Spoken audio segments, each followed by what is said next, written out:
இந்த நாள் கர்த்தருடைய வார்த்தை எபேசியர் 5ஆம் அதிகாரம் 21ஆம் வசனத்தை வாசிக்க கேட்போம். தெய்வ பயத்தோடே ஒருவருக்கொருவர் கீழ்ப்படிந்திருங்கள். இந்த எபேசியர் நிருபணத்துல நமக்கு கற்றுக் கொடுக்கிற காரியம் தெய்வ பயத்தோடு ஒருவருக்கொருவர் கீழ்ப்படிந்திருங்கள். என்னென்று சொன்னால், கீழ்ப்படிதல் என்பது ஒரு விலையேற பெற்ற ஆசீர்வாதம். வேதம் அதுதான் கற்றுக் கொடுக்கிறது. கர்த்தருக்கு பயப்படுதலே ஞானத்தின் ஆரம்பம்.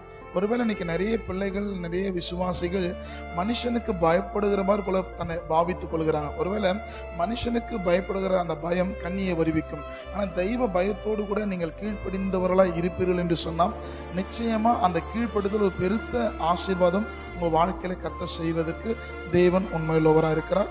நிச்சயம் கர்த்தர் உங்களை ஆசீர்வதிப்பார். ஆமென்.